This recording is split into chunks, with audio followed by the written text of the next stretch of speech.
maintenant, c'est juste le moment d'être réellement ensemble, dans une écoute très attentive, pas forcément sans vie. Donc il ne faut surtout pas être figé.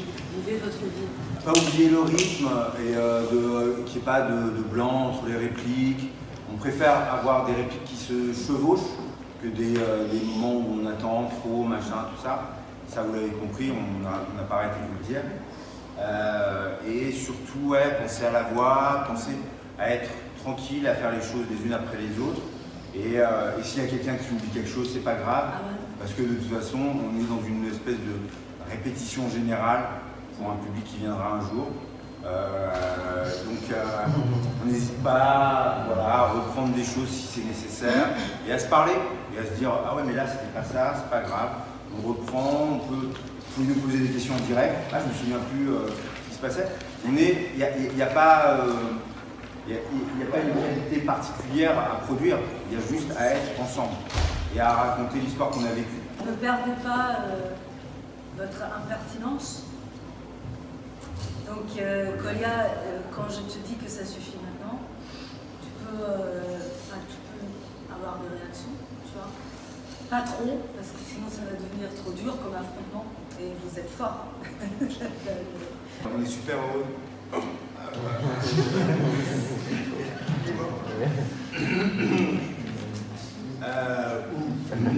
Ça va? Ça va aller. C'est assez unique, toutes ces rencontres qu'on a faites avec vous. Des belles rencontres. Donc là, je suis émue. Merde! Je pense qu'à réfléchir, je pense que le peut être la plus sérieuse et des fois nerveuse. Mais parce que en fait, j'ai vraiment toujours fait en fonction de si j'aimais ou pas. Et si j'aimais pas le prof, si j'aimais pas ce qu'il racontait, c'était la pire. Genre, j'écoutais pas, je dessinais, je faisais autre chose, je me moquais. Mais en même temps, quand il y a quelque chose qui m'intéresse, je fais des efforts pour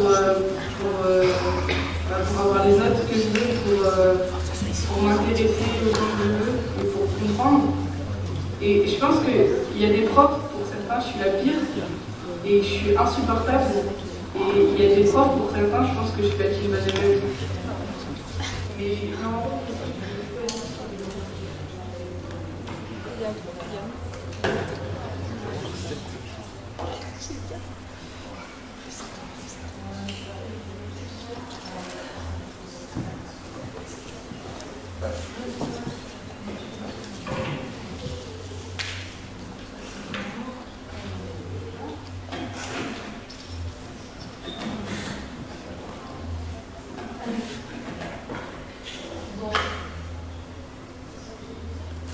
On va au public. Non, on essaye de reconstituer les premiers moments.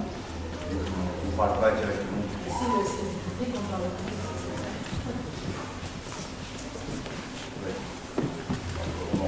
On parle au public alors. Bonsoir. Bonsoir. Bonsoir. Bonsoir. Alors voilà, en février 2023, on était assis comme ça avec Stéphane, à peu près la même table, et on attendait de rencontrer les premiers participants de Libre, le laboratoire international de bâtisseurs réservoir d'école, etc. Et puis voilà. À l'origine, on devait travailler essentiellement avec des 15-25 ans, des gens du quartier de Malakoff. Tu vois, là, je suis Ah oui, donc c'était le projet pour échanger avec les gens autour de la transmission, autour de l'enseignement. C'est avec vous, ouais. Il reste des places encore. Ouais, il reste des places là-bas. Ouais, peut-être pas sur le côté. Non, vous Si vous voulez. Après, si vous voulez partir vite, vous pouvez aussi. Il reste des places. Donc voilà, c'était ça le projet, de rencontrer le maximum d'habitants, plutôt des jeunes, c'était l'idée. Et assez rapidement, on s'est dit qu'on allait ouvrir au maximum, pas que à des jeunes. Mais au départ, on voulait réfléchir avec des décrocheurs à la notion d'enseignement, de transmission. Comment on apprend en fonction de l'endroit où on vit et de l'endroit où on vient. Et comme dit Stéphane, effectivement, c'est devenu assez libre, effectivement. Ouais. Libre, justement, c'est une investigation sur l'école. Bonjour. On fait dans pas mal d'endroits, 91. On se la dit. Ouais. Moi, c'est Stéphane. Enchantée. Bienvenue. Merci beaucoup. Après, je suis une amie de Louise. Oui, c'est ça. Bonjour, je suis Juliette. Je suis une amie de Louise qui travaille ici à la rue Musique. Et en fait, je suis allée voir le spectacle de Lana et Stéphane en février. Et Louise m'a parlé de l'atelier, voilà, cet atelier-là. Et comme le sujet m'intéressait beaucoup, je me suis inscrite et donc je suis là. Donc, on avait fait un spectacle pour se présenter un petit peu voilà, dans le quartier, pour se présenter aux gens. Et tu avais vu quelle représentation? Parce que le vendredi soir, il y a eu un problème technique. Tu avais vu laquelle? C'est vrai? Je pense que c'était d'autres parce que moi je n'avais pas souvenir. Ouais. Alors, il y a des tubes. On a bien passé à la vie. Tu veux le rendre? Ah, bonsoir. Bonsoir, je suis un petit peu en retard. Je suis désolée, moi c'est Emma. Emma, d'accord. Louise nous a parlé de toi. T'es une amie de Louise? Ouais, c'est ça. Et de Juliette. Ah, d'accord, vous êtes ici aussi. Oui, en fait, on a fait le même master avec Louise. Le même master? Ouais. En master de quoi? Médiation culturelle. Médiation culturelle, ok. D'accord. Bienvenue. Merci. Je suis super intéressée par le projet, mais je suis pas sûre, je vais pas pouvoir être là sur toutes les séances, parce que je vais partir en Norvège pendant un mois, de fin février à début mars à peu près. Ah ouais, carrément, c'est un gros projet. Ouais, gros projet. C'est super. La Norvège. D'accord. C'est super. Alors l'école, en fait, je sais pas, ça a toujours été un lieu refuge, un lieu où je me sentais bien. Après, moi, j'aimais beaucoup lire. Et en fait, comme je pouvais beaucoup lire quand j'étais à l'école, notamment petite, au début, ça a vraiment été associé au plaisir de la lecture, d'apprendre, d'aller jouer avec les autres. J'ai toujours vu comme un lieu de sociabilité, en fait, et de plaisir. Après, au collège, ça s'est un peu calmé. Et au lycée, j'ai retrouvé cette envie-là puisque j'avais choisi ce que je voulais faire. Et ça a toujours été associé à l'envie d'apprendre, plein de connaissances, puisqu'en fait, moi, j'aime bien découvrir des choses, me challenger, et puis justement, découvrir, explorer sans l'école, en fait, il y a plein de choses que j'aurais jamais découvertes parce que c'est grâce soit à des professeurs, soit à des options, puisqu'en dehors de ça, j'aurais jamais pu le faire, et ça m'a vraiment ouvert des horizons. Ça m'a donné de la confiance, et ça a modifié ma vision du monde. Donc, je m'appelle Léna Sozo Ipch Morisseau, j'ai 3 noms de famille, c'est quand même super long. Et j'ai choisi ce texte puisque j'ai un peu le même rapport à l'école, j'ai toujours adoré l'école, c'était vraiment un moment de plaisir. Et nous sommes le 31 mars 2023 au lycée Nelson Mandela. Ah voilà, donc Léna, elle a lu un des témoignages que j'ai enregistré l'année dernière dans le 91. Comme j'essaie de dire avant que Juliette arrive, c'est un projet qu'on mène un peu partout, surtout en banlieue parisienne. Et donc là, elle a lu un des témoignages de Nathalie. Et Nathalie, elle est prof dans un lycée pro et elle a été dyslexique. Voilà. Donc Léna, elle est donc, comme elle dit, au lycée Nelson Mandela. Voilà. Qui est en fait de l'autre côté là, de l'autre côté du fleuve. Et le premier jour où on est arrivé, j'ai vu un bâtiment juste immense, c'est hyper beau. C'est hyper beau, le lycée. Vous connaissez? Vous y allez? Non, mais je passe en fait, on a l'impression de rentrer dans un centre d'art contemporain, c'est très très haut, il y a du verre partout, c'est comme une grande verrière comme ça, avec énormément de lumière, il y a plein de bois clairs. Ouais, c'est ça. Et un parc pour les enfants, le jardin de 500. Ouais, c'est total. Moi, la première fois que j'y suis allée, c'est assez fou ce qu'on arrive à faire avec du bois, avec de la lumière en fait. Moi, j'ai dit à Stéphane, voilà, j'ai envie que notre fille soit là-bas dans quelques années. Tu veux déménager? Il y a le lycée Nelson Mandela, il a été construit sur d'anciens trucs industriels, dont on a parlé, il y avait les citoyens d'autres entreprises commerciales. Et le bâtiment a gardé la structure et l'origine du bâtiment. D'accord. C'est comme ça que Vous êtes du quartier, vous, monsieur? D'accord, vous habitez ici? Ok. Moi, je suis toujours un peu ennuyé avec le passe. C'est pas vraiment un ennui. En fait, savais que ça allait être plus intéressant quand je serais adulte, donc du coup... Pierre, on en parlera plus tard. Parce que... Bonjour. Bonjour, c'est Céline.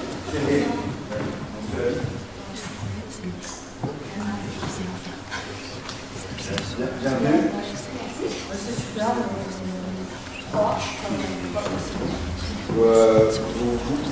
Donc, tu vas un peu de temps.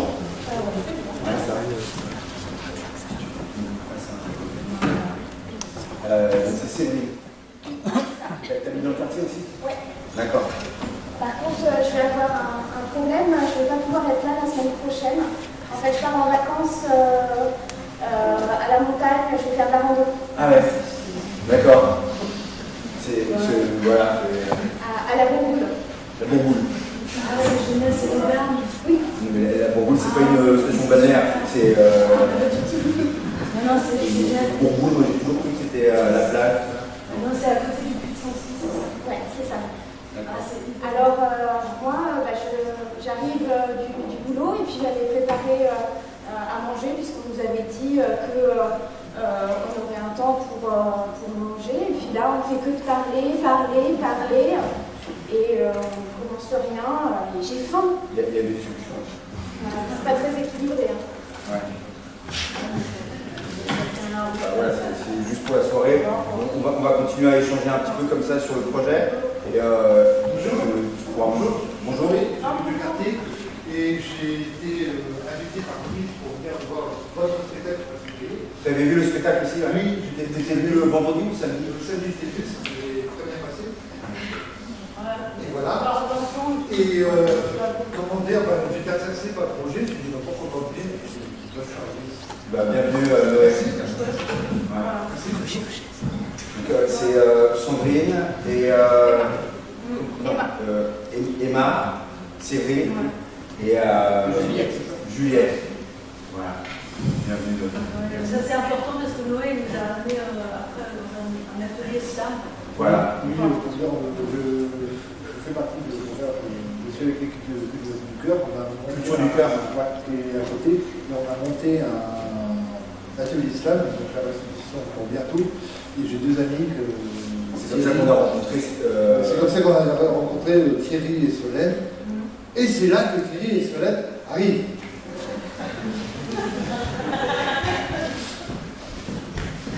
Bonjour. Attention Thierry. Bienvenue Thierry, bienvenue Solène.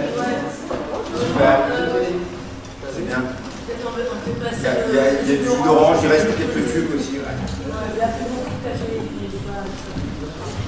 Bonjour. Ouais, et on a trouvé ça super. Et je sais pas si tu vois par curiosité de projet. Oui, super. Voilà, super. Tu l'as mis. Allez. Voilà, peut-être, ouais. Moi, éventuellement, je voulais proposer un projet, j'ai proposé des d'ados. Ouais, on a besoin de jeunes, ouais, c'était l'idée à l'origine, ouais. C'est moi l'ado en question en troisième. Léon, enchanté. C'est toi l'ado? Ouais, c'est ça. D'accord. Tu es l'ado de Lousse. D'accord. J'ai apporté quelques années parce que je voulais pas être le seul de mon âge. J'ai des amis de Léon. Tu t'appelles comment? Polia. Mathias. Wesh, Elias. Bonjour. Ce jour-là, j'étais en pyjama parce qu'en France, je me suis fait sur les pyjamas. Alors je me suis changée et au moment, j'ai D'accord. Est-ce que tu pourrais redire ça? T'avais un petit pyjama, pourquoi t'avais un pyjama comme ça? parce que j'avais allé dormir chez Léon. Chez Léon, qui est là-bas. Ouais. D'accord, ok. Du coup, tu es en pyjama. D'accord. Bienvenue.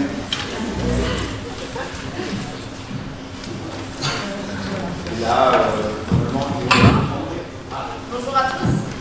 Alors moi, je suis la fille de Diana et Stéphane. Et je suis venue ici parce que j'étais obligée. mais j'ai rencontré ces ados. Je me suis dit que c'était plutôt sympa, donc je suis venue. voilà. Pardon. Moi, je suis pas sûr d'être un 13 bête. La bête, j'ai J'ai une restitution de marionnette. Le 13 mai, c'est la veille de la perte. Oui. D'accord. C'est juste un petit peu compliqué. C'est à peu près le seul village qu'on aura. C'est le seul moment où on aura tout le monde, Thierry. Si tu peux te débrouiller à... Juste, je sais pas, 2 heures. Ouais, te libérer pour l'après-midi, tu vois, faire un village à tous, quoi. Ça serait super. On en reparle. Ouais, on va s'adapter.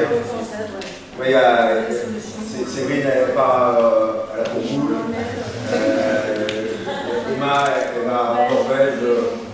On va agencer les horaires en fonction. Ça va le faire. Il est très heureux de vous voir tous. On ne s'attendait pas à avoir autant de monde et surtout des ados. En plus, vous ne voyez pas forcément toutes les personnes qu'on a rencontrées. Il y avait par exemple Sandra et Chloé qui sont restées assez longtemps et qui ne peuvent pas être là aujourd'hui. Voilà. Et Sandra, c'est l'amie de Noé. Elle habite dans le quartier, donc elle a traversé toute la France avec ses enfants pour venir s'installer ici parce qu'elle avait envie que sa fille aille dans l'école Freinet publique qui se trouve dans le quartier et qui est là-bas, juste au-delà des rails. Et elle a souligné que voilà, c'était une école publique et que c'était ouvert à tout le quartier, parce qu'il n'y a pas beaucoup d'enfants du quartier qui le savent. Et elle a dit, bon ben voilà, là aujourd'hui les parents s'efforcent à faire savoir que c'est une école publique et que tous les enfants du quartier peuvent y aller. Oui, Noé, je te remercie de m'avoir parlé de ce projet d'atelier théâtre qui se montait sur Malakoff. Je trouve que le sujet m'inspire énormément puisque c'est l'école. Et du coup, je suis vraiment très contente de participer à cette expérience. Quand on est arrivé, mes 2 enfants étaient en âge de maternelle, donc on a été scolarisés sur l'école Henri Bergson, qui est une des 2 écoles de ce quartier qui est classée RED+. On a eu des remarques de notre famille sur Paris qui nous disaient « Mais est-ce que ça a un sens d'envoyer vos enfants dans un quartier qui est difficile ?» Ce quartier a une richesse pédagogique au niveau de ses écoles primaires et de cette école élémentaire Ange-Guépin où j'ai scolarisé mes enfants, et même de ce collège, qui pour moi pourrait donner envie à n'importe quelle région de France. Freinet fait partie de ces mouvements pédagogiques qui se sont créés à l'issue de la Première Guerre mondiale. En fait, devant l'horreur de la guerre, l'absurdité de la guerre, beaucoup de personnes dans le milieu enseignant se sont dit il faut changer notre façon de voir le monde et il faut commencer par les enfants, leur apprendre, les faire devenir acteurs et devenir citoyens du monde qui se crée pour ne pas en faire des soldats. Donc on appelle ça l'école nouvelle alors qu'elle a plus de 100 ans. Et l'objectif, c'est effectivement que les enfants et les enseignants co-construisent leur apprentissage. Et c'était quelque chose que je trouvais important parce que pour moi, le plus important pour l'école, c'est pas forcément de développer des compétences ou des connaissances, c'est de conserver l'envie naturelle de l'enfant d'apprendre. Par contre, moi je suis désolée de revenir au planning, mais je ne vais pas être là à toutes les séances parce qu'il y a l'oral du brevet à préparer et je ne sais pas grand-chose pour l'instant. Et vraiment, si je rate l'oral, je m'en. C'est à quel moment? C'est quand? Le 12 mai. Le 12 mai? D'accord. Ouais, c'est un peu. Et vous avez tous l'oral à préparer? Oui. Vous ne pourrez pas être là le 12 mai et le 11 mai non plus? Enfin, non. D'accord. Le 13 mai, ça peut le faire? Oui. Sans servir du chat. Non, excuse-moi. C'est parce que c'est vrai que j'avais pas vu les dates et en fait, effectivement, il y a une petite pression là-dessus. C'est un exemple de brevet qui s'est déplacé. Après, on va peut-être pouvoir vous aider pour l'oral parce qu'on va faire du théâtre, donc on peut peut-être... En fait, ce qui se passe, c'est que comme notre fille, Olivia, est avec nous, on va lui installer un coin pour les devoirs. Ouais. Mais moi, j'ai pas de devoirs. Comment ça, t'as pas de devoirs? J'ai pas de devoirs, les profs sont presque pas là, j'ai pas de devoirs. D'accord, parce que nous, on habite dans le 93. On va quand même installer un coin de devoirs. Voilà. Donc, si vous avez envie de participer au devoir, voilà, donc, vous pouvez participer. Comment ça, il y a pas de devoirs? Qu'est-ce que vous avez comme sujet aux oraux? Alors moi, mon sujet, c'est le voyage de Chiron. Et ma problématique, c'est... Excusez-moi, pardon. On ne voit pas, donc on va bouger un peu. On va bouger un tout petit... Attention à ça, on va les apprendre là. On verra mieux. Là, ça me paraît pas mal. Ouais, encore un peu plus à la limite, ouais. Tu dis quoi c'est Guillaume ou Mathias qui parlait Guillaume. C'est ça? Donc, c'est quoi? Ton sujet, c'est quoi? Le voyage de Chihiro. Ok. C'est ça ton sujet? Non. La problématique, c'est pourquoi peut-on dire que le voyage de Chihiro est un conte? Ok. Et les autres sujets, on peut... Moi, j'hésitais entre plusieurs sujets, par exemple, quel a été le rôle de la musique durant la Seconde Guerre mondiale, mais finalement, j'ai choisi quel a été le rôle de la radio durant la Seconde Guerre mondiale. Ok. Et les autres? Moi, mon sujet, c'est sur les Monuments Men, des sauveurs de monuments artistiques durant la Seconde Guerre mondiale. Et la problématique, ce serait en quoi, jusqu'à où devrons-nous aller pour sauver l'art? Quel sacrifice devrions-nous faire? Pour sauver l'art? Ouais. Ok. Et toi, Elias? Moi, perso, c'est sur l'évolution de la complexification du méchant et pourquoi la figure du méchant est si importante. La figure du méchant. Parce que s'il n'y a pas de méchant, le méchant, ça permet aux gentils de se révéler.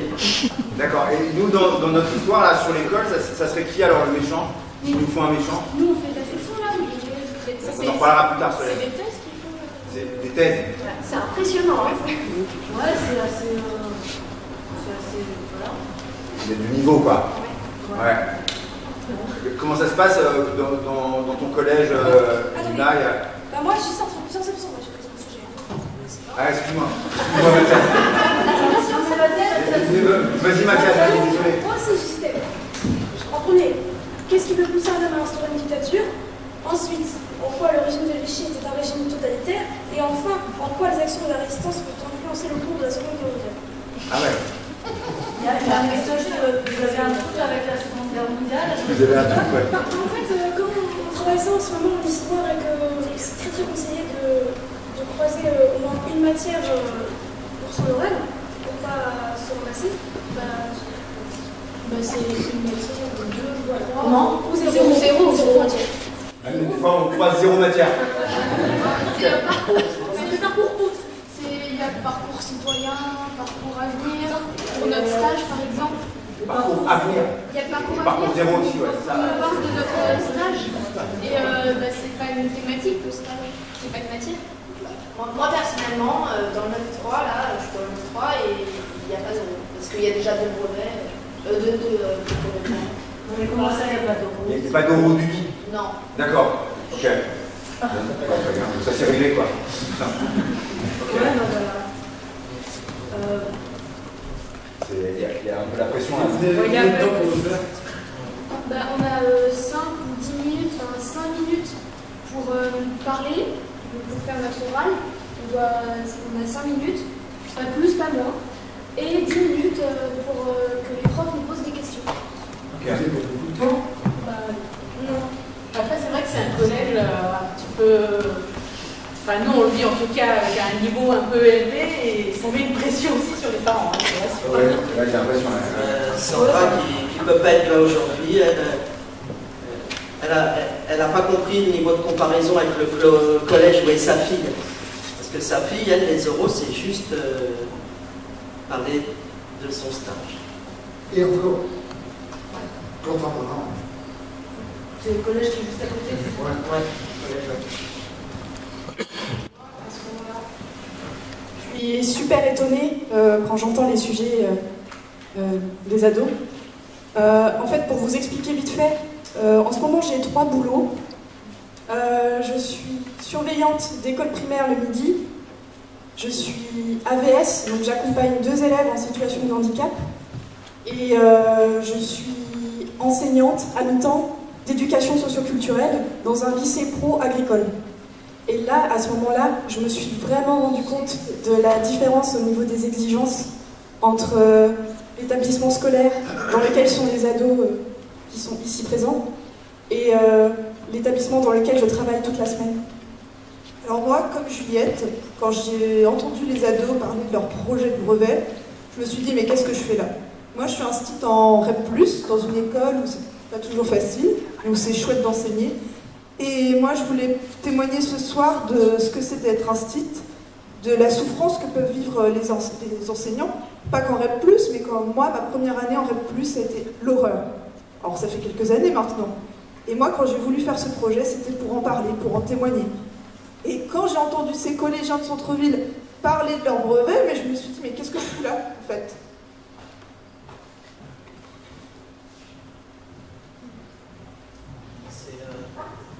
C'est quoi le pronote? Le pronote, c'est une page sur laquelle on peut trouver les notes, l'emploi du temps, le contenu du cours. On peut aussi trouver les bulletins. Donc, on peut aussi envoyer des messages au prof. C'est l'équivalent d'un cahier de texte, d'un agenda. C'est quand même un cahier direct, c'est un peu stressant en fait. C'est-à-dire que nous, en tant que parents, on a accès en permanence à Pronote. On peut à n'importe quel moment vérifier les notes, où en sont, la note de la journée, le retard de 3 minutes. Il y a quand même. Les tables, ça existe toujours? Les quoi? Les tables. Les temps d'aménagement périscolaire. Ah non, ça existe plus.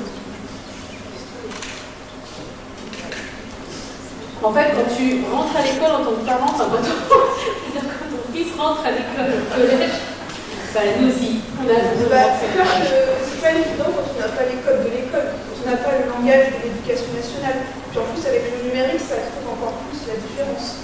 Moi, c'est vrai que dans le primaire, dans le premier degré, on voit les parents presque tous les jours, le lien est plus important. Puis déjà, moi, mon travail est différent du collège. Moi, je passe 24 heures par semaine avec les élèves.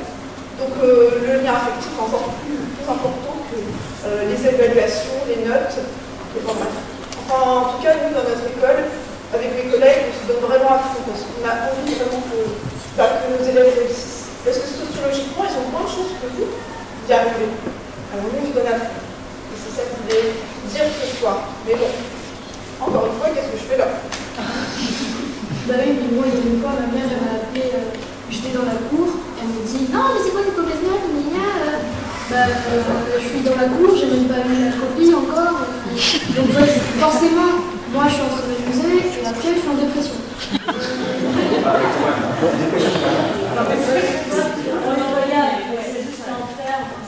Parce que moi j'ai arrêté les notifications parce que tu vois, quand tu reçois 5 minutes de retard, donc j'ai arrêté.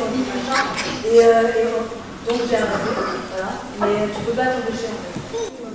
C'était un mardi après-midi à l'atelier Slam de Malakoff. Il y avait des petits beurres et du café où on slamait tranquille quand Yana et Stéphane ont débarqué. Ils ont parlé du spectacle qu'ils préparaient et de nos rapports à l'école qui les questionnaient. L'école, c'était plus trop mon truc depuis quelques temps, mais ils avaient l'air de révolutionnaires avec leurs étoiles dans les yeux et leurs sourires joyeux.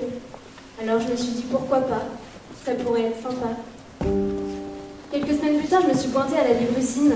La table était grande, on buvait du thé, on échangeait, on riait. En fait, on ne le savait pas, mais on était déjà en train de jouer. Dehors, les trains ne circulaient plus, les vitrines étaient cassées et dans la rue, les poubelles s'amoncelaient.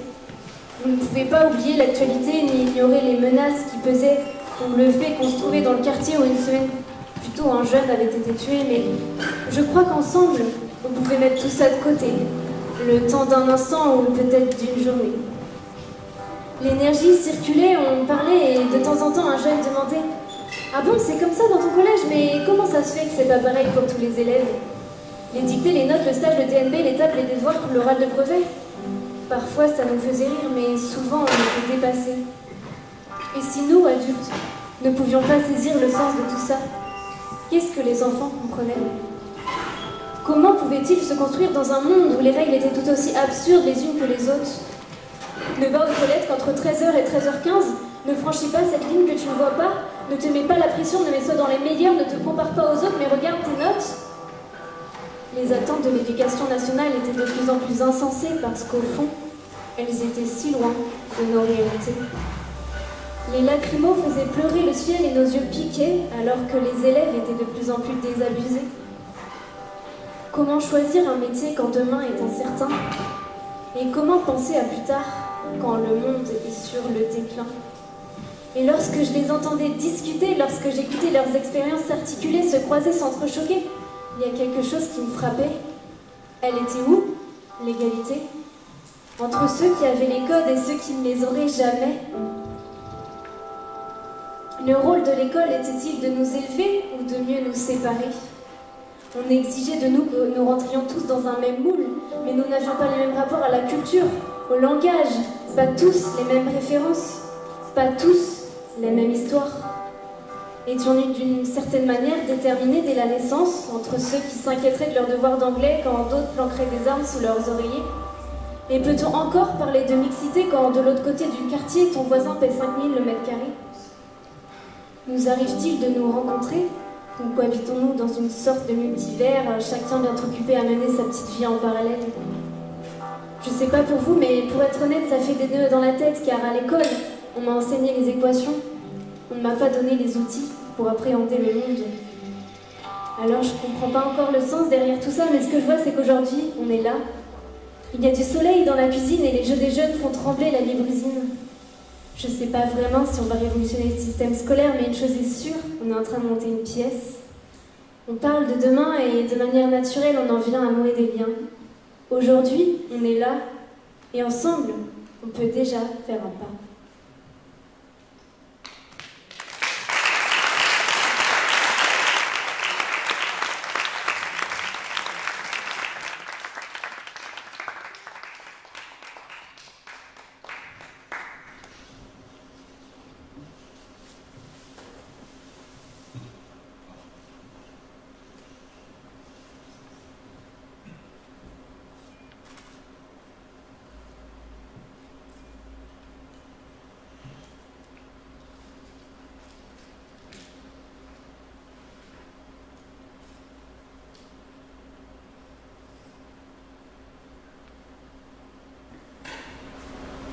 Moi, j'ai rien dit depuis tout à l'heure.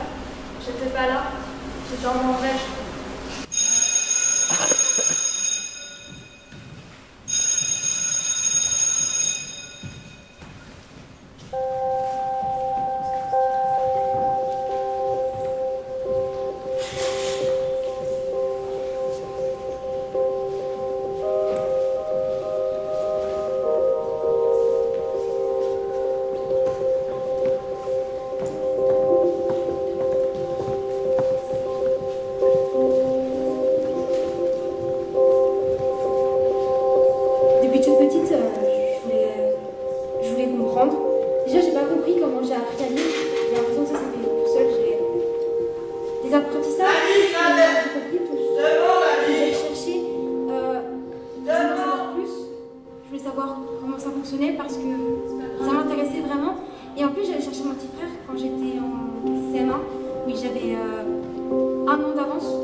Excuse-moi, Claudia, en fait, tu fais partie des 3e F? Non. Ah, pardon, arrivé 3 fois, je sais. Autant pour moi.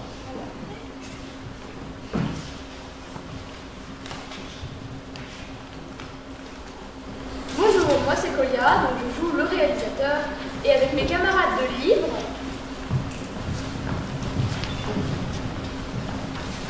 je le laboratoire intergénérationnel des bâtisseurs et rêveurs d'école, on a décidé d'écrire un film. Donc, le thème, ce sera l'école. Bon, ce sera un film d'anticipation sur l'école de demain. Non! C'est bon ça! Ça on l'a déjà vu, on l'a déjà vécu, on reconnecte avec le cerveau et c'est bon! Bah oui, en fait, franchement, c'est bon que l'on est toute la journée sur nos téléphones, ça sert à rien, autant rester chez nous. Au début, on avait dit qu'on faisait exploser toute l'école et qu'on faisait table rase du passé. Et après, on pouvait reconstruire. Non. Bah, excusez-moi, là, mes collègues, on me laisse un peu les clés, tu vois. Donc, à un moment donné, tu prends les choses en main ou pas, quoi. Mais résume le truc, ça va pas venir. Donc, je résume. Donc, on est dans une école, un collège, c'est tout ce que vous voulez. Et d'un claquement de doigts, tous les adultes disparaissent. Donc, plus de 18 ans. Est-ce que là, ça vous revient un petit peu ou vous êtes à nouveau à des pâquerettes?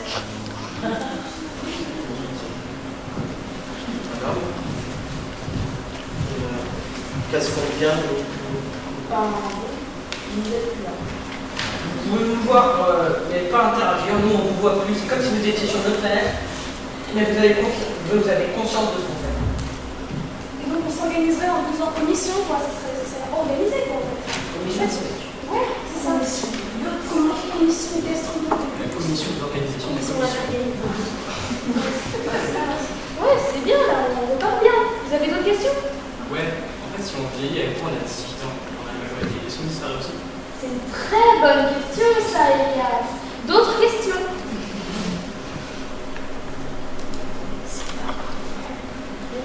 Et là, Yana et Stéphane nous ont demandé d'inventer un manifeste. On va vous le refaire. Vous voulez en être?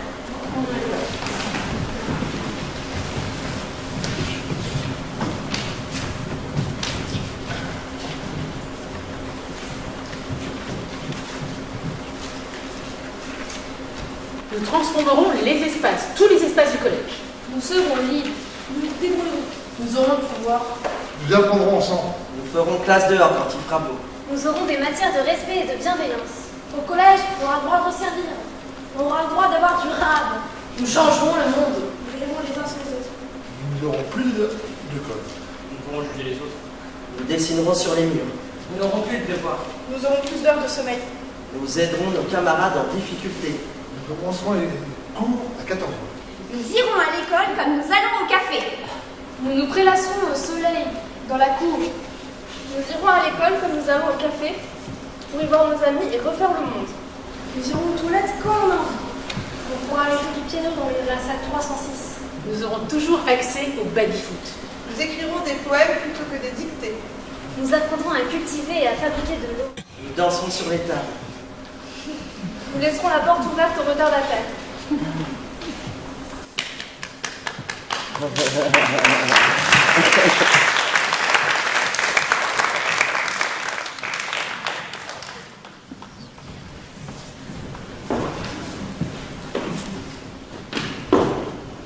Comme je vous l'ai dit, moi j'étais pas là, j'étais en Norvège.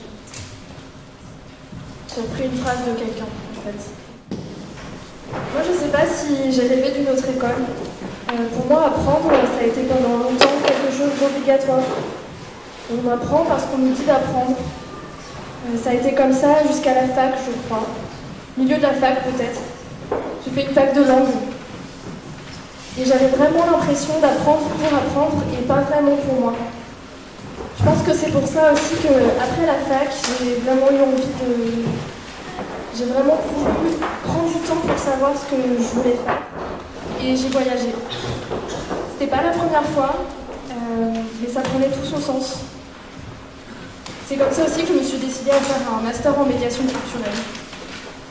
C'est comme ça que je me suis rendu compte que toutes ces expériences, c'est toutes ces expériences qui m'apprenaient.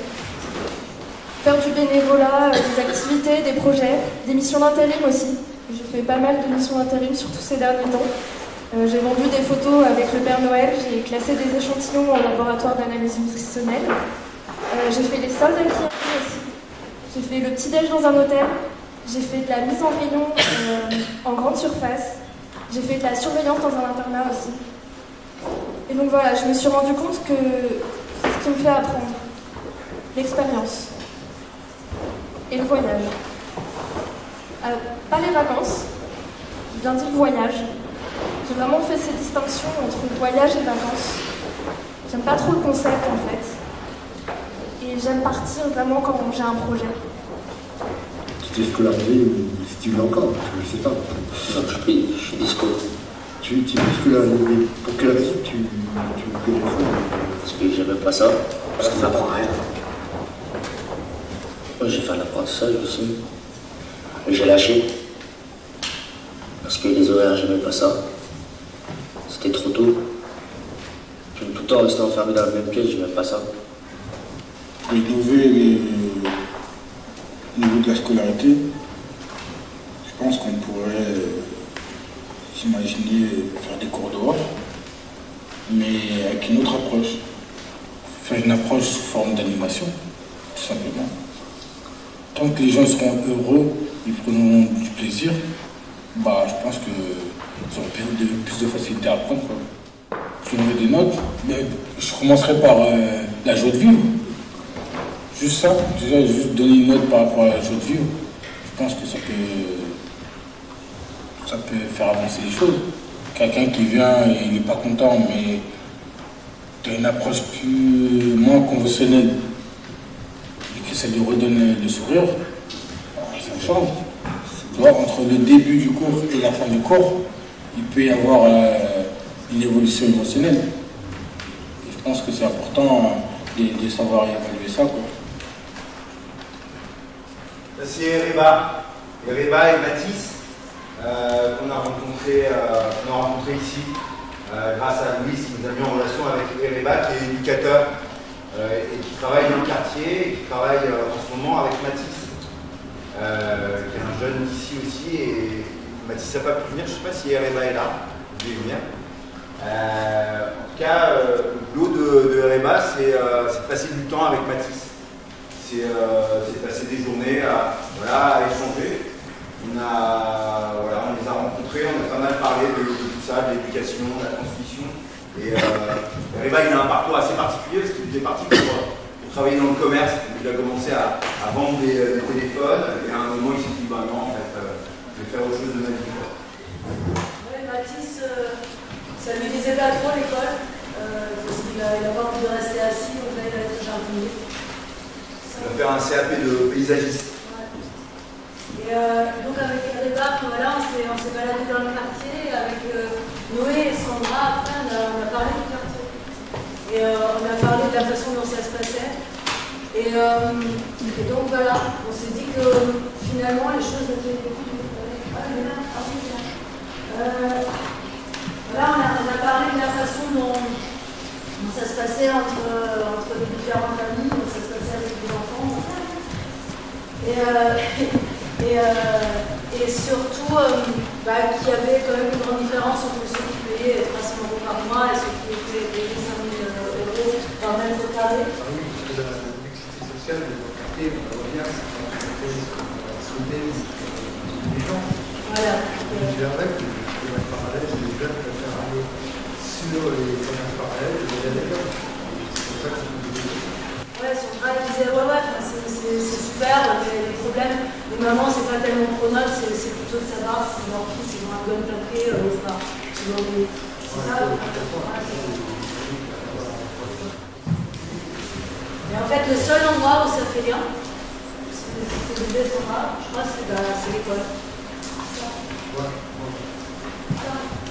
Et là, Douce, qui ne peut pas le dire parce qu'elle est occupée, elle a dit mais moi c'est bien, moi j'aime bien les HLM, moi j'ai grandi en HLM. Ouais, mais il y a HLM sur tout, son quartier peut-être qu'il est bien quand même. Il y a 5 ans, notre maison de quartier a brûlé. C'était un lieu où toutes les familles se réunissaient. Enfin moi quand je suis arrivée, j'avais l'impression que c'était le paradis des enfants ce quartier. Et effectivement, le fait que cette maison des Aubans ait brûlé, ça m'a permis de prendre conscience à quel point il y avait quand même un mal-être que tout le monde ne percevait peut-être pas le quartier comme je le percevais.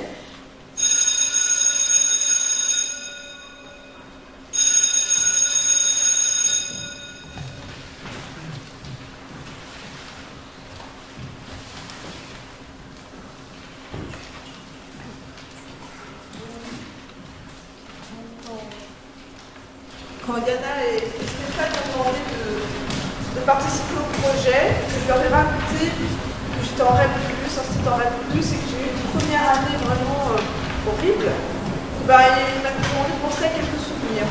Alors il s'est passé une matinée, on était au gymnase, en séance de badminton, il était 11h30, tout s'était bien passé. C'est-à-dire qu'il n'y avait pas eu de jeu de raquette, ils avaient accepté de perdre, il n'y avait pas eu de bagarre, j'étais super contente. Vraiment, j'étais heureuse. Il était 11h30, c'était bientôt l'heure d'aller manger. Et là, le drame. Il y a X qui fout sa raquette dans la tête de Y. Y, c'est celui qu'il ne faut vraiment pas toucher. Il devient rouge, cramoisi, il crie « Enculé ! Je vais te niquer ta race !» Toute ma classe devient livide. Il monte. Je sais qu'il pourrait faire des choses vraiment tarées. Et là, il se court après, il hurle. L'animateur sportif, pensons bien faire, stop, Y. Il ne faut vraiment pas le toucher. Et là, il hurle, il se met à gonfler, je sais vraiment plus quoi faire. J'appelle ma directrice, elle arrive. J'avance toute seule avec mon classe. Il est 11h40, dans 5 minutes, on va reprendre. Je sais plus quoi faire.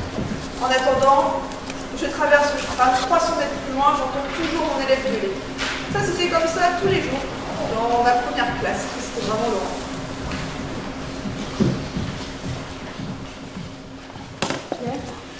Pierre, tu peux lancer la ligne, s'il te plaît.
Mais avec le temps, la ligne, elle a pratiquement complètement disparu.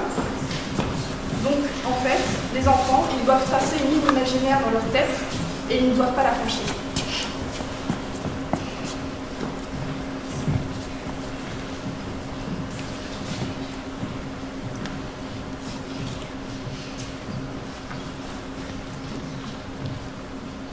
Je descends du bus 89. Il fait gris. C'est le 20 février 2004. C'est un jour comme les autres. Par contre, moi, je ne suis pas comme tous les autres jours. J'ai révisé jusqu'à tard hier soir. Et encore dans le bus, j'étais encore en train de réviser. Et mes fiches, les querelles iconoclastes dans l'Empire byzantin, les paysans du lac de Paladru, les rois thaumaturges, Germain d'Aurillac, le pape de l'an 1000, les huguenots pendant la contre-réforme, l'absolutisme du roi très chrétien. Je remonte la rue du Cardinal Lemoine et j'arrive devant le lycée Henri IV. Le grand porche, de la vieille pierre, des portes vitrées, des jardins à la française, avec beaucoup de buis, du buis partout. Et là, j'ai rendez-vous au rez-de-chaussée, salle 46.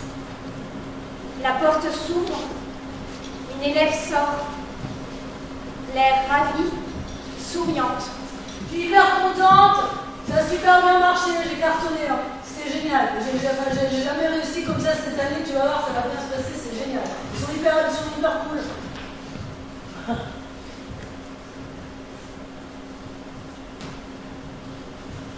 Résultat, je suis encore plus en panique. J'imagine que je toque. Entrez. J'avance. Au fond de la salle, il y a une estrade avec un vieux prof, entre 30 et 60 ans. Non, en fait, 40 ans. Pas si vieux, finalement. J'avance vers le bureau. Très bien. Je vais vous donner comme sujet... Voltaire. Vous avez 40 minutes. Ou 20 minutes. Je suis sonnée. J'ai rien révisé. J'ai fait l'impasse sur Voltaire. Je sais rien. Dans une autre salle, il y a des élèves qui préparent leur sujet.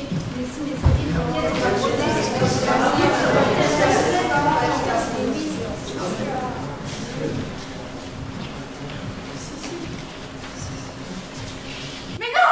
Non, c'est pas possible! C'est le vide dans ma tête! Je sais rien sur Voltaire! Je pourrais jamais tenir 20 minutes sur Voltaire! Si, Voltaire peut-être. 20 minutes sur Voltaire, c'est possible. Hein. Tu vas broder. Oui, donc Voltaire. De son vrai nom. Jean-Baptiste. Jean-Jacques. Jean-François. C'est un homme. Vieux. Il est mort. Le père de Voltaire était notaire. Et conseiller du roi. Il était brillant. Pas le père. De Voltaire. Il allait à l'école, évidemment, chez les nonnes. Les jésuites. Les jésuites, bien sûr, comment ai-je pu me tromper de la sorte? Il allait chez les jésuites. Dans un lycée prestigieux, excellentissime. Où il priait le matin et soir. Où il fit vœu de chasteté. Mais pas longtemps, hein. Parce qu'il tombe amoureux d'Émilie du Châtelet. Oui. Une noble demoiselle qui lui apprenait en cachette Les mathématiques. Elle était très forte, même pour lui les prédits qu'elle aura un prix Nobel. Alors Voltaire traînait souvent dans le centre de la capitale. Oui, il invite Émilie à prendre une boisson et à parler. Qui venait tout juste d'être apporté d'Amérique, de Chine. Le café. Ils burent du café au bord de la Seine en conversant gaiement de philosophie, de triomphe et de gloire. Et ils virent de l'autre côté du fleuve les bagnards qui trahissaient ou qui traînaient les cachots. Cela fit pleurer Émilie. Et Voltaire lui promit un voyage à Berlin chez le roi Friedrich. Et elle se calma instantanément et lui dit Tu es ma lumière. Et tu apporteras la clarté à tous ceux qui sont dans le besoin. Ainsi, Voltaire devint fabricant d'ampoules. Il traversa l'Europe et ses châteaux pour y installer des éclairages.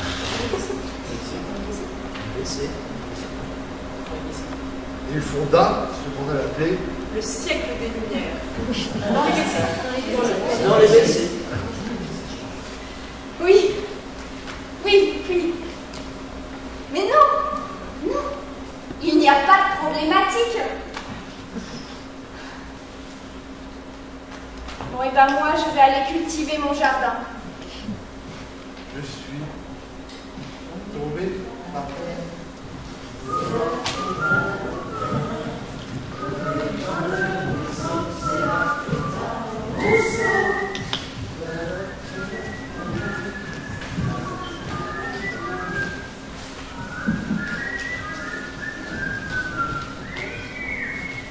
C'est vrai. C'est vrai.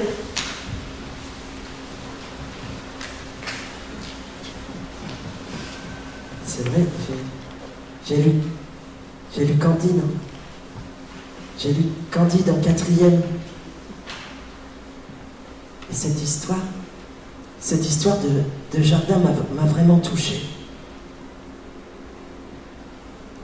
Ça ouvre une porte vers l'extérieur. Ça ouvre quelque chose. C'est une phrase qui peut parler à n'importe qui. Le jardinage, le jardin secret, le concret, la main dans la terre, apprendre en faisant, jardiner sa curiosité. C'est ça, Voltaire?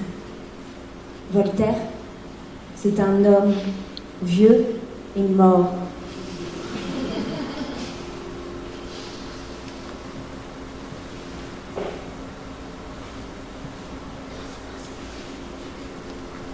Comme Armand Cassin.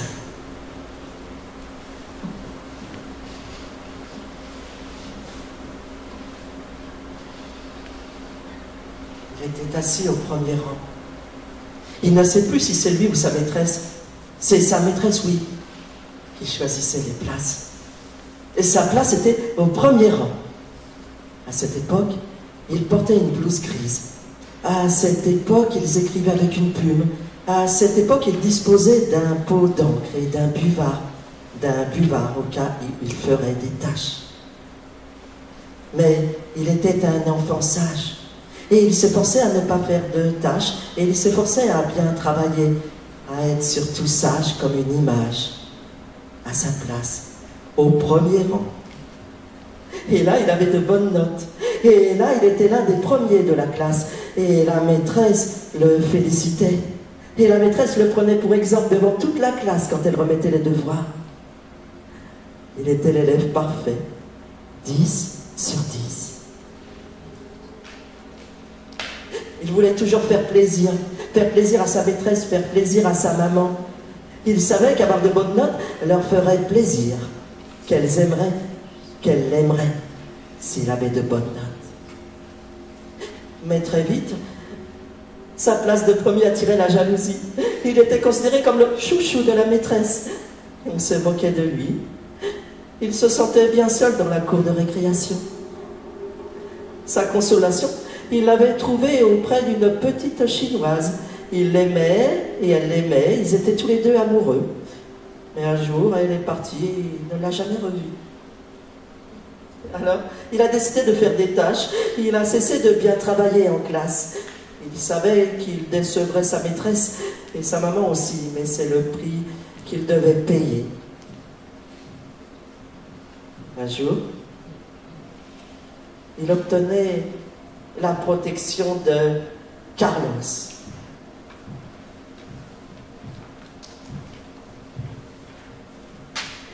Carlos était espagnol, c'était le plus bagarreur de tous les garçons, celui qui était toujours puni. C'était le plus fort aussi.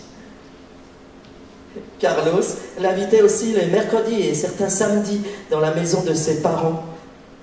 Et leur taudis était le plus beau des palais. Et il ne se sentait plus vraiment différent dans la maison de Carlos. Quand vint le passage dans le monde des grands. Quand vint le passage dans le monde des grands. Il devait passer au collège pour grandir, au collège Jacques Amiot, comme à l'école Armand Cassagne. Il était le plus petit, le plus chétif des adolescents. Et comme à l'école Armand Cassagne, il se retrouvait au premier rang. Et comme à l'école Armand Cassagne, il s'efforçait à bien travailler, pour être aimé de ses professeurs et de ses parents. Et là, c'était bien plus compliqué. Il fallait préparer des exposés et chanter devant toute la classe. Et il devenait rouge, rouge comme une pivoine. Il avait honte de devenir une pivoine, et il avait honte d'avoir honte d'être une pivoine. Et il se réfugiait dans la solitude de cette cour de récréation. Là, il y avait Nathalie. Nathalie l'aimait, et quand elle le regardait,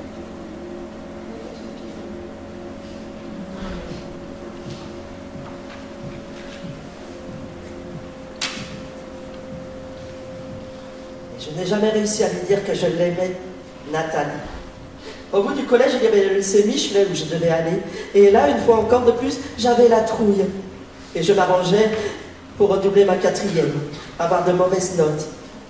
Je rêvais d'être reconnu par les rebelles du collège, les poètes, ceux qui jouaient de la musique, ceux qui écoutaient les Beatles, les Rolling Stones et les Sex Pistols. Et je voulais tant faire partie de leur bande.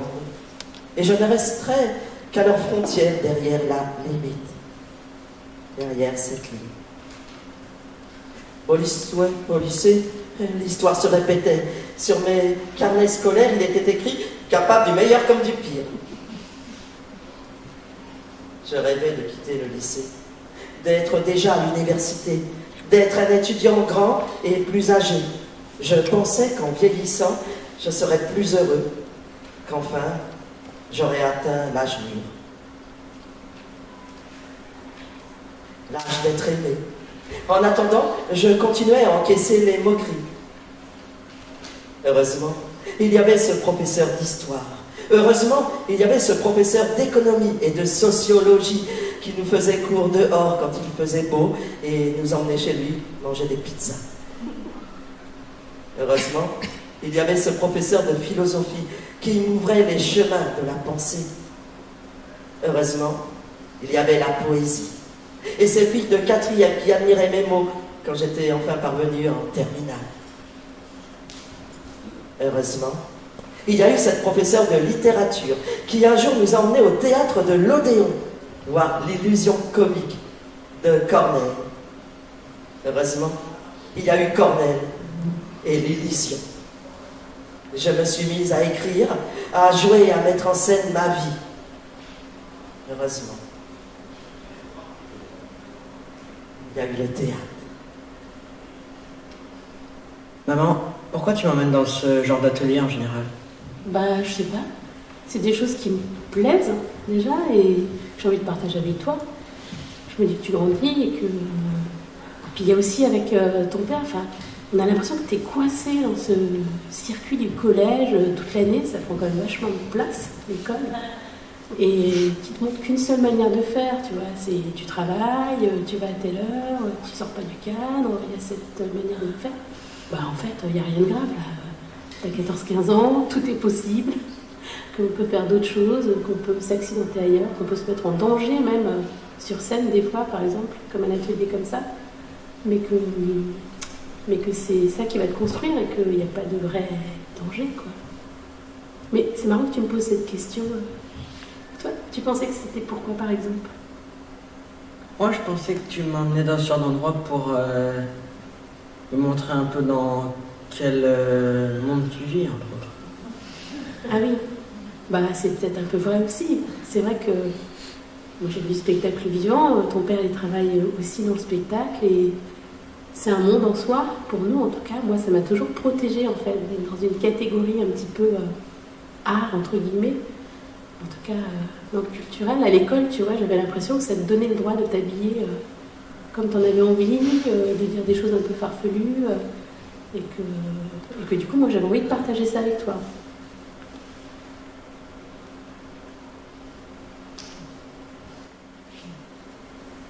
Moi, je sais que je travaille aussi beaucoup avec les enfants. Et qu'il y a des moments calmes comme ça, des fois, j'ai juste besoin d'une petite musique pour réveiller un peu tout ça.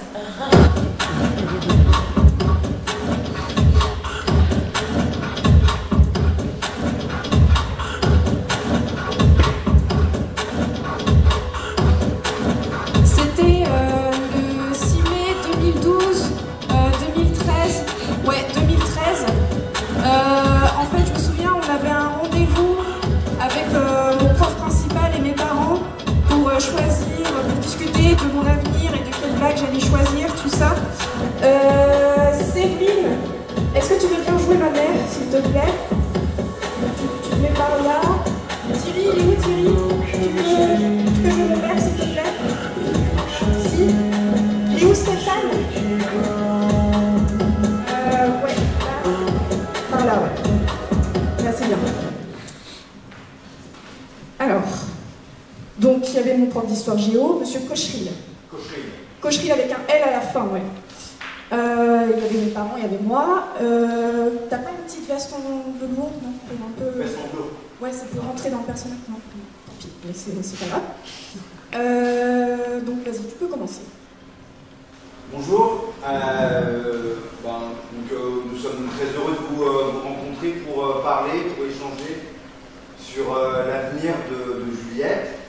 Donc, comme vous le savez... Alors, attends. Je t'arrête tout de suite.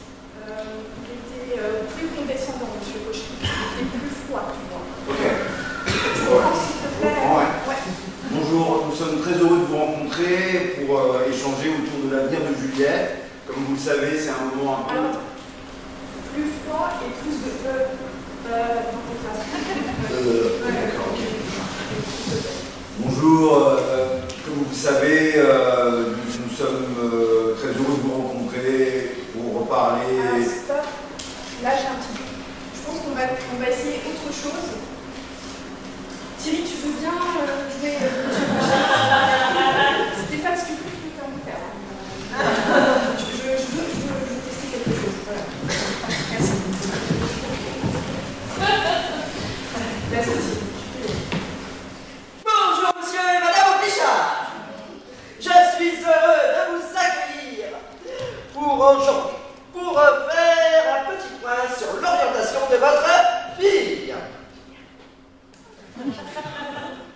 Moi, j'aimerais, dans l'idéal, ça m'intéresserait. J'ai bien envie de... J'aimerais me diriger vers... J'ai toujours voulu, peut-être que ce serait intéressant pour moi. Je veux être prof d'art plastique. Ah oui? Ah bon? Oui. Ouais, mais ça, c'est compliqué. Tu peux le répéter? C'est compliqué.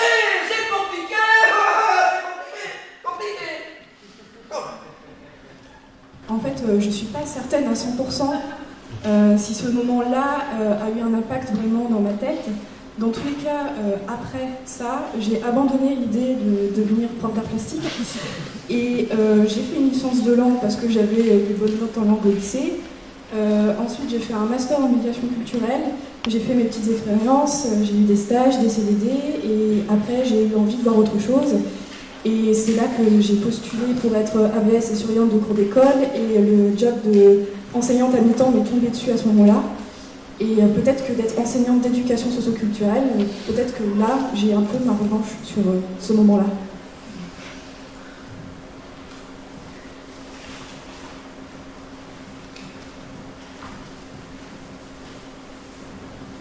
Alors, vous vous souvenez tout à l'heure, je vous ai parlé d'un moment un peu difficile de ma première classe en REF+. Mais ça va là? Mais il y a quand même eu des moments heureux pendant cette première année. En fait, c'était au mois de mai, c'était la grande lessive. S'il vous plaît, là. C'était la grande lessive. En fait, toutes les classes font un projet artistique. Et voilà, donc une semaine. Et moi, j'ai fait le truc, contrairement à mes collègues, pendant une semaine, c'était 100% artistique. Fini les maths, le français, on faisait une trêve. Et là, ça a été le bonheur. Pas de bagarre, pas de dispute, pas de crise. Enfin bref, c'était vraiment super cool, c'était super chouette. Jusqu'au moment où X a enfoncé son pinceau dans l'oreille de A et a quand même fini chez la directrice. C'était chouette par contre.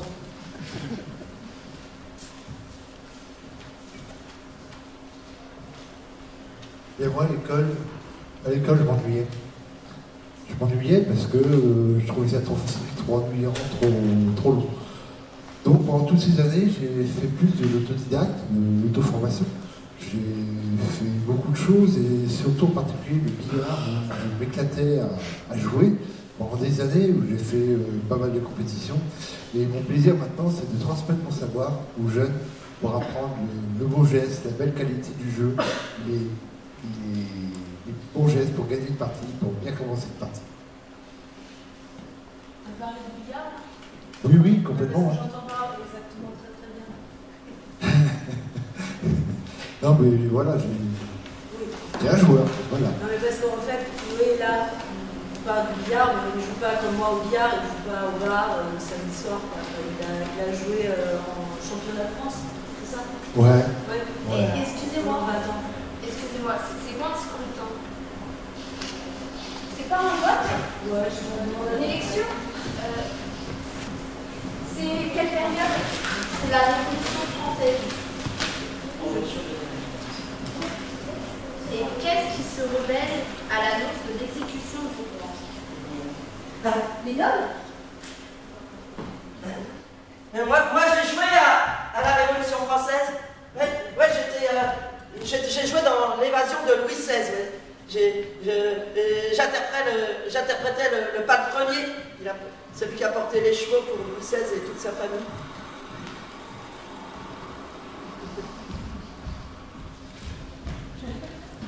Alors, comme je vous l'ai dit tout à l'heure, je travaille dans un lycée agricole et moi-même je viens de la campagne. Donc je suis allée au collège de Ducé dans la Manche, en Normandie, parce que c'était le collège public le plus proche et que le bus pour y aller passait dans le bourg de mon village. Et je me souviens de ce chemin en car parce que on attendait devant l'église ou sous le porche de l'église quand il pleuvait. Et après, le car il s'arrêtait un petit peu plus loin, prendre d'autres enfants dans une route de campagne perdue. Rien n'était aménagé, pas d'abribus, pas de trottoir. Ensuite, le car s'arrêtait juste devant la grille du collège. On avait un peu de temps pour discuter dans la cour avant la première sonnerie qui annonçait la première heure de cours et le début d'une longue journée. Et c'est dans ce collège que j'ai eu une prof d'art plastique qui m'a donné envie de faire le même métier qu'elle. Et je suis retournée en Normandie pour faire ces images pour la performance.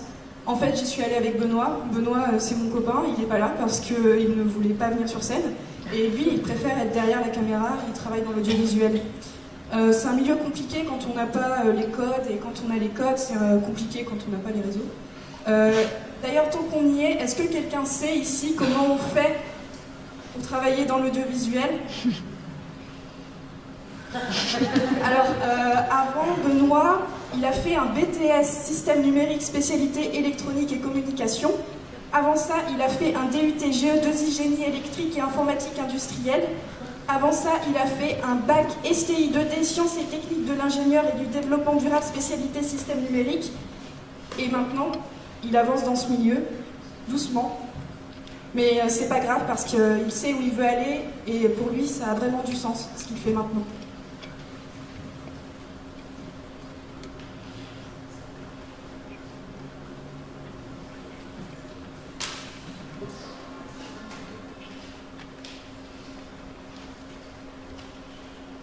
Moi, je pourrais pas vous dire que j'ai eu un bon ou un mauvais rapport à l'école parce que j'étais brillante en fait et j'ai toujours eu des facilités.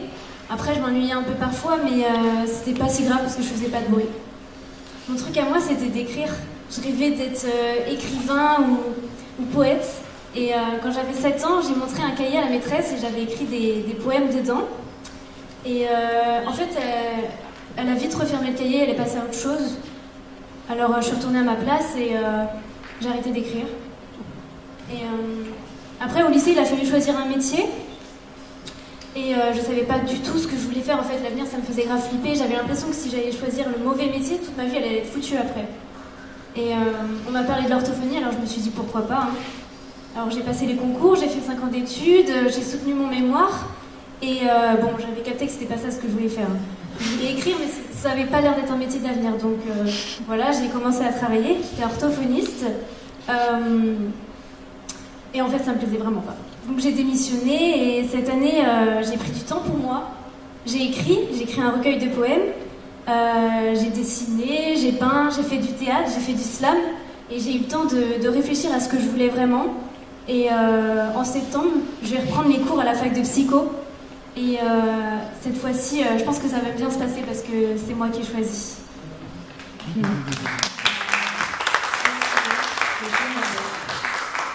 J'ai vécu 1 an là-bas, en Erasmus.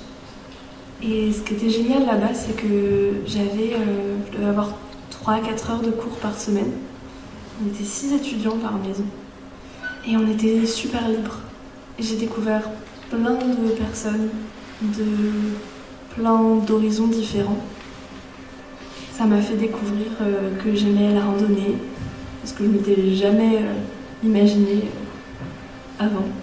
J'avais jamais non plus imaginé vivre dans un pays froid. C'était vraiment inimaginable pour moi. Et là-bas j'y étais, et c'était bien. J'ai pu prendre des cours sur les droits humains, sur l'acquisition d'une seconde langue aussi, sur comment on apprend et quelle est la différence d'apprendre une langue tout petit ou dès la naissance ou à l'école. J'ai toujours l'impression d'avoir appris des choses. Enfin, j'ai passé 1 mois en Angleterre aussi à faire du roofing. J'ai passé 1 mois à la ferme, à apprendre à tailler du bois, à s'occuper des abeilles, à faire du jardinage. C'était le contact avec la nature, d'être plongée dans la nature, qui m'a fait beaucoup de bien. D'ailleurs, je me rappelle le tricot en Norvège.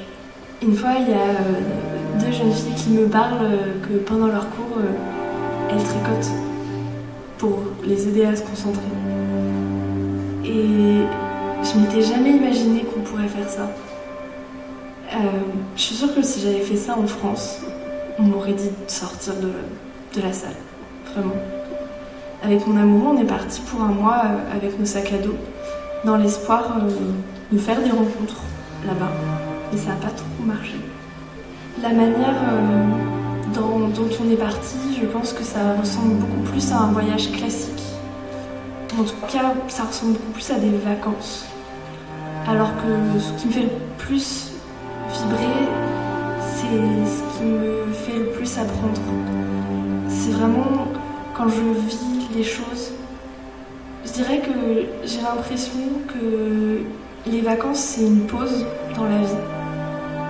Alors que le voyage, en tout cas la manière dont j'ai envie de voyager, ça fait partie de ma vie. C'est vraiment de vivre dans l'endroit où je vais et de vraiment créer des liens affectifs avec les personnes autour de moi, mais aussi des liens affectifs avec les lieux, les endroits. En fait, du lien avec tout ce qui compose la vie.